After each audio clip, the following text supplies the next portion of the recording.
KE application ಹಾಕುವಾಗ ನಾನು ನೋಡಿರುವ ಹಾಗೆ ಬಹಳ ಜನ ಕ್ವಶನ್ ಕೇಳ್ತಾ ಇದ್ದೀರಿ ಸರ್. ನಾನು ಕನ್ನಡ ಮೀಡಿಯಂ ನೋ ಅಂತ ಬಂದಿದೆ, ರೂರಲ್ ಇದೆ, ಬಟ್ ನಾನು ಅದನ್ನ ಎಸ್ ಅಂತ ಹಾಕಿಲ್ಲ. ಆಮೇಲೆ ಲಿಂಗ್ವಿಸ್ಟಿಕ್ ರಿಲೀಜಿಯಸ್ ಸಂಬಂಧಪಟ್ಟಾಗ್ನು ಸರ್ ನಾನು ಏನಪ್ಪ ಎಸ್ ಅಂತ ಹಾಕಿಲ್ಲ, ಬಟ್ ನೀಟ್ ಏನಾದ್ರು ಪ್ರಾಬ್ಲಮ್ ಆಗುತ್ತಾ ಅಂತ ಕೇಳ್ತಾ ಇದ್ರಿ. ಮೊದಲನೇದೊಂದು ಗುಡ್ ನ್ಯೂಸ್ ಹೇಳ್ತೀನಿ ಕೇಳಿ. ಈಗ ನೆಕ್ಸ್ಟ್ ಬರುವಂತ ಪ್ರೊಸೆಸ್ಸೇ ನಿಮ್ಮ ಒಂದು ಲಿಂಕ್ ಮಾಡುವಂಥದ್ದು. ಅಂದ್ರೆ ಅಪ್ಲಿಕೇಶನ್ ನಂಬರ್, ರೋಲ್ ನಂಬರ್ ಹಾಕಿದಾಗ ಮಾರ್ಕ್ಸ್ ಫೆಚ್ ಆಗುತ್ತೆ, ರ್ಯಾಂಕ್ ಏನಪ್ಪಾ ಅಂದ್ರೆ ಕೆಗೆ ಲಿಂಕ್ ಆಗುತ್ತೆ. ಸೊ ಆ ಸಂದರ್ಭದಲ್ಲಿ ಕಾಮನ್ಲಿ ನಿಮಗೆ ಎಡಿಟಿಂಗ್ ಸಹ ಬಿಡ್ತಾರೆ. ಯಾರು ಕನ್ನಡ ಮೀಡಿಯಂನ ನೀವು ನೋ ಅಂತ ಮಾಡಿದ್ರೆ ಎಸ್ ಅಂತ ಮಾಡಿ, ರೂರಲ್ ಎಸ್ ಅಂತ ಮಾಡ್ಕೊಳ್ಳಿ, ಲಿಂಗ್ವಿಸ್ಟಿಕ್ ಮತ್ತೆ ಇವು ರಿಲಿಜಿಯಸ್ ಆಗಿರ್ಬೋದು, ಲಿಂಗ್ವಿಸ್ಟಿಕ್ ಮಾಡಿ ಸಂಬಂಧಪಟ್ಟಾಗೆ ನೀವು ಅದನ್ನ ಕರೆಕ್ಟ್ ಆಗಿ ಎಡಿಟ್ ಸಹ ಮಾಡ್ಕೊಳ್ಬಹುದು. ಓಕೆ, ಅದ್ರ ಬಗ್ಗೆ ವರಿ ಮಾಡಬೇಡಿ. ಮತ್ತೆ ಮೇಲೆ ನಿಮಗೆ ಡಾಕ್ಯುಮೆಂಟ್ ವೆರಿಫಿಕೇಶನ್ಗೆ ಕಾಮನ್ಲಿ ನಿಮಗೆ ಮತ್ತೆ ಕೇಕ್ ಕರೀತಾರೆ, ಅಲ್ಲಿ ಹೋಗಿ ವೆರಿಫೈ ಮಾಡ್ಕೊಂಡ್ರೆ ಸಾಕು. ಇವನ್ ಸ್ಪೋರ್ಟ್ಸ್ ಆಗಿರ್ಬೋದು, ಪಿ ಎಚ್ ಏನೇ ಕ್ಲೇಮ್ ಮಾಡ್ಕೊಂಡು ಮತ್ತೊಂದ್ಸಲ ಕ್ಲೇಮ್ ಮಾಡ್ಕೊಳ್ಬಹುದು.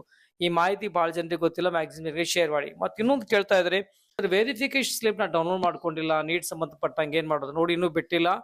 ಸೊ ನಿಮಗೆ ಒಂದು ಮಾರ್ಕ್ಸ್ ಎಂಟ್ರಿ ಆದ ನಂತರ ಇನ್ನೊಂದು ಸಪರೇಟ್ ಲಿಂಕ್ ಬರುತ್ತೆ, ವೆರಿಫಿಕೇಶನ್ ಸ್ಲಿಪ್ ಫಾರ್ ನೀಟ್ ಅಂತ ಕ್ಲಿಕ್ ಮಾಡಿದಾಗ ಸೇಮ್ ಕೆಸಿಟಿ ಅಂತ ಏನಿದೆ ನೋಡಿ ಅದೇ ರೀತಿ ಬರುವಂತದ್ದು, ಬಟ್ ಅದರೊಳಗೆ ನೀಟ್ ರ್ಯಾಂಕ್ ಅವೈಲೇಬಲ್ ಆಗುವಂತದ್ದು. ಓಕೆ, ಕ್ಲಿಯರ್ ಆಯ್ತು ಅನ್ಕೋತೀನಿ. ಬಹಳ ಜನ ಕ್ವಶನ್ ಕೇಳ್ತಾ ಇದ್ರಿ, ಸುಮ್ಮನೆ ಪ್ಯಾನಿಕ್ ಆಗ್ತಾ ಇದ್ರಿ. ಅಪ್ ಟು ಅಡ್ಮಿಷನ್ ಗೈಡ್ ಮಾಡ್ತೇನೆ, ಯಾರು ಫಾಲೋ ಮಾಡಿಲ್ಲ ಫಾಲೋ ಮಾಡ್ಕೊಳ್ಳಿ.